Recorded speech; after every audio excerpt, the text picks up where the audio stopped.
Goldman tops today's Wall Street beat.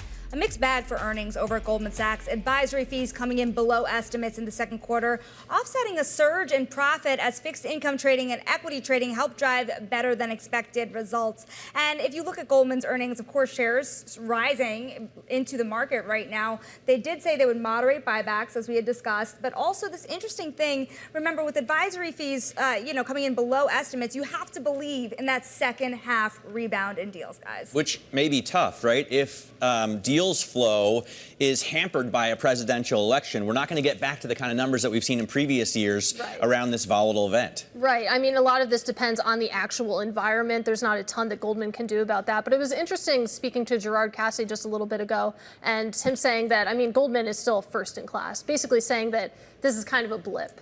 They're number one. Listen, they're number one on league tables, and I've got to say, in equities trading, they came in above J.P. Morgan, and they're slated to come in above Morgan Stanley. Of course, Morgan Stanley is the long-standing kind of hero in that business. But, there's another stock we are watching. That is BlackRock, hauling in $51 billion of client cash to its long-term investment funds in the second quarter, pushing the world's largest money manager to a record $10.6 trillion of assets. Wow. And as Eric Balchunas points out this morning, that much money gives it more AUM than Fidelity, Group, Invesco, and Franklin combined. Yeah. Yet you are seeing the stock under pressure this morning. Yeah, I mean, they're just a behemoth. I don't know about the stock reaction. It feels like we see a similar thing with the big banks posting up these huge numbers and then a disappointment. I will say, I mean, BlackRock is so dominant when it comes to mutual funds, when it comes to ETFs.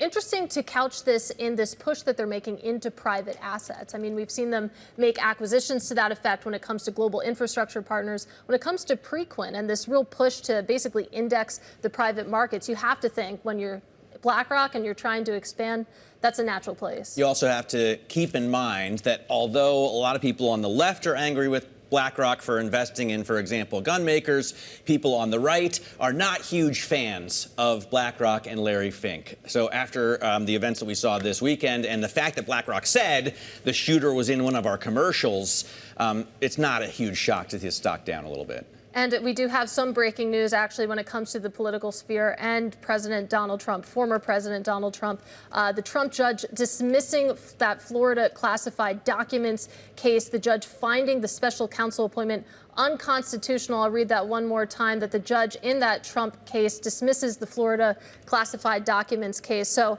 again, it really speaks to the moment that we're in. This is a very highly political time, a lot of political news coming through. And, of course, Donald Trump is a candidate that has a lot of legal issues ahead of him still. You know, it's really interesting. I found myself wondering after I heard from President Biden that he called Donald Trump, and then we saw that Oval Office address, if he doesn't pardon the former president in an effort to bring the country together, right? Everyone's now talking about unity instead of attacking each other the way they were on that debate stage. And, this is one of those cases that Trump has to look forward to falling away. And you have to wonder how much that unity ticket really matters going into November.